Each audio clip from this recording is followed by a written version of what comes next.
welcome again, my viewers and my subscribers to this channel, Life with Jennifer JM, and I am your girl, Auntie Jen. And my viewers and my subscribers, God have mercy, the same old drama, same old things, same old story, my people. You know, as you see a video that I talk about Nigel for review about the budget, and he never turned up at the parliament. He never turned up at parliament, and he put Flavor Williams to speak on his behalf. And the one woman turn him, you want to see for him behavior. But me soon take on into that. But I also want to show you this clip where this MP aspirant is saying that the people in St. Anne's, Orchard to be exact, now get none of the profit out of the tourism where I come. Because what them do now, who own the villa and something them, I import the China stuff them say are Jamaican made and I sell them. So you see people would make their own little handcraft and them own little something, now make no money. So this prosperity thing that you hear a fly, it's not about we. It's not about the poorer people. Or people who are coming. Because I know that it's true. Because I went downtown and going to a particular Chinese store and everything in them make a China. Jamaica flag, t-shirt with Jamaica, wristband, I mean everything. So you find that even some of the same Jamaican them are going at the place, go buy them and sell them back. Even at the craft market them too. So you know after we own money with a carve out them little something, them take them little drunk or bead if you don't know what I'm talking about, and make them little hand wrist and them little chain and you know, them little something there and make a little living. Cause still in the tourists they like the authentic Jamaican thing. Cause the tourists they really know them something are going, they may not buy them. But them make them and make them look real and put on Jamaica upon them. So I want to listen to where the man have to say. Just listen. Speaking out against what he describes as unfair treatment to craft vendors in the town of Ocherias, he argues the vendors are being overlooked. The tourists have been systematically diverted away from the craft markets by our tour operators and taken to inbound shops and attractions, all of whom are now selling Jamaican crafts, mostly made in China.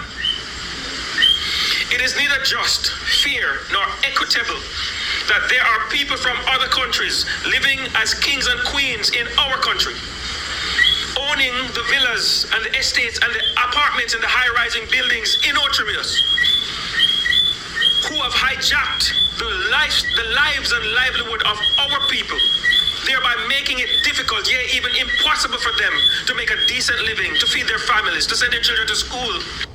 Hear what man say, right? So we can have a dialogue on that.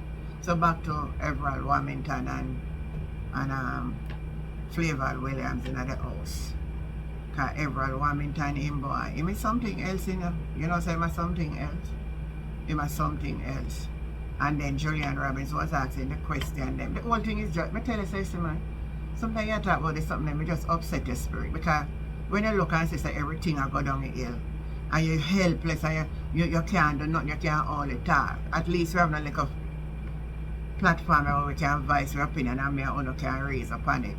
But we can't do nothing. Nothing, you know.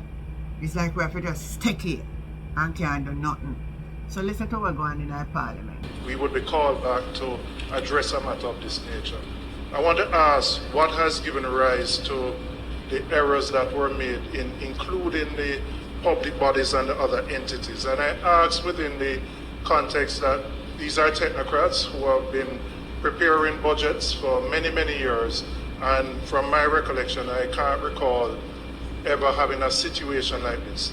And I ask also within the context that while human error is not fatal, I would expect that there are checks and balances within the process, that if someone makes a mistake, it would be caught somewhere later down before it is actually brought to the parliament, tabled, voted and passed by the parliament.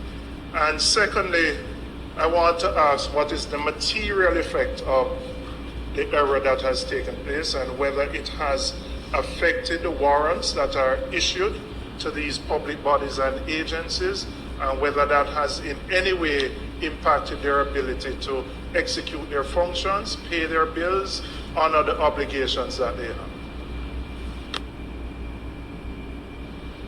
You want to answer that now?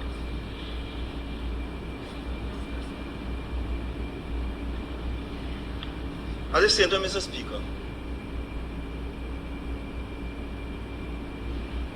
was this estimate of expenditure reviewed by the Auditor General?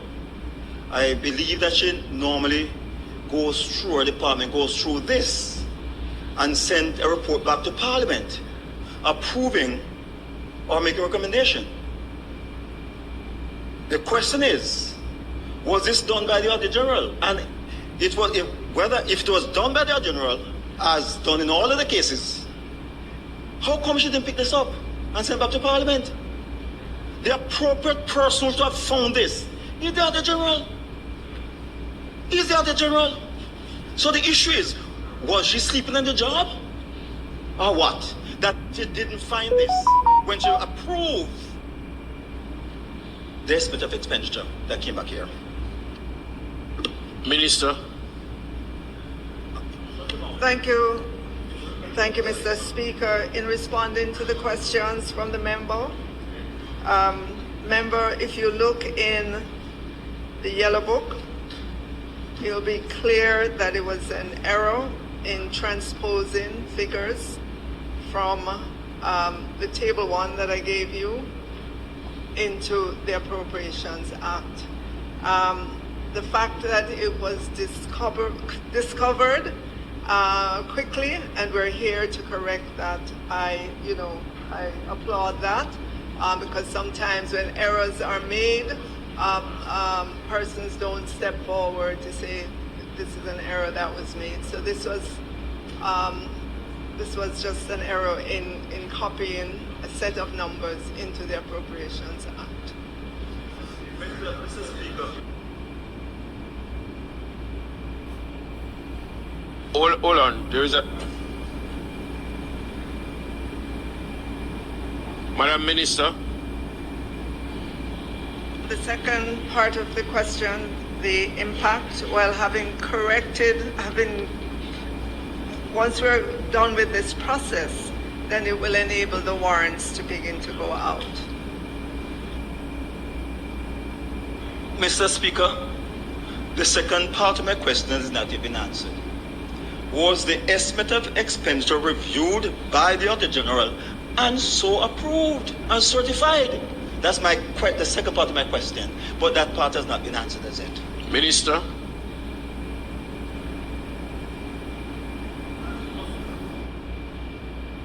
Mr. Speaker, the corrections are sent to the House by the Minister of Finance and the Public Service. Mr. Speaker, with all due respect, I asked a question, and the minister who's tabling this should answer without being prompted by anybody else and advise. It's a simple question I've asked. It's a simple question. She does not need advisors on this. Okay? It's customary for the Auditor General to go through the estimate of expenditure and send her approval. Certification.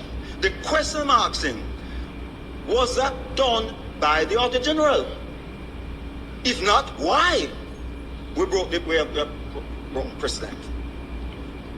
Minister. All right, Mr. Speaker, I'm advised that the Appropriation Act is not reviewed by the Auditor General. The Auditor General does not review the estimates. Thank you. Oh, member,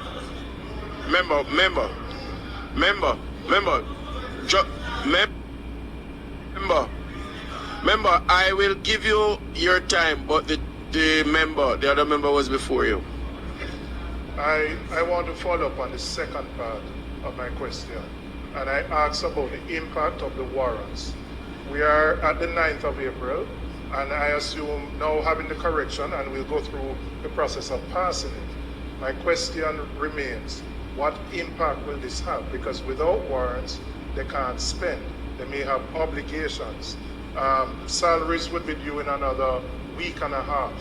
What impact will this have on any of the agencies that are affected by the error? Minister. Mr. Speaker, once we get through passing the appropriations, the amendment to the Appropriations Act this afternoon, it will enable the Ministry of Finance and the Public Service to issue warrants to continue the work of the government.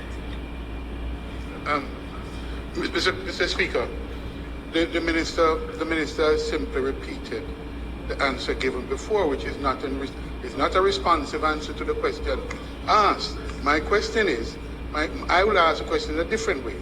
Can the minister assure the Parliament that there is no adverse implication from this amendment or any liabilities arising therefrom? Minister. Thank you, Mr. Speaker. There is no adverse impact on the affairs of the government from doing this. Thank you.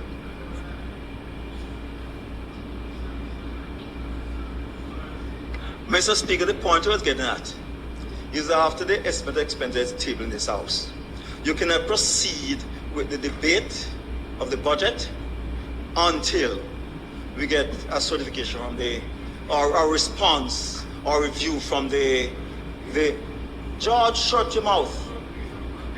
George Hilton, leave me alone. I am saying here, Mr. Speaker. All right. I am saying... Stop. All right, I withdraw it. Okay. I withdraw it. I am saying, Mr. Speaker, the point is that after the budget is laid in this House, you cannot commence the budget debate until after review of the Auditor General. That's what I was getting at, Mr. Speaker. That's all I was getting at. You know, you hear we're going in our Parliament, my viewers and my subscriber. The whole drama. I don't know when it go over, my people. But I want to know if you just continue like, share the video them and subscribe. Share the video them because other people can hear. So the more you share, the thumbs up the live them and all of that, you help spread it. You help me too, but you help spread it, man. The mission to, is to spread it, make more people hear. Because the thing about it, some people now listen for themselves. But no, this platform is carrying a lot of people. So sometimes people will come on the channel. So help spread the message, man. And make people hear what going on. Because things that look good in a set good. And it can't continue this way. We need some change. Let me tell you this. Me and somebody were reasoning. And they said they suppose it change worse. But hear this now. Hear this. You say if we change it and it worse, then we know say no better than none at all. But how we are going to know if we not change it that it will go worse? So if you have this, so if you think like that, and we figure say, away, some of them I tell people, but change it, it now go better. But what me saying, how we are going to know if we not give it a chance? If you not give things that, you may lose, we may lose. That's right. But how we are going to know if we ever lose? So I would say, give the other side a chance, make we see man, because I can't continue so. Some changes are forgotten. So leave your comment and the conversation continue. I'm your girl, Auntie Jen. I'll catch you next time. Bye, babies.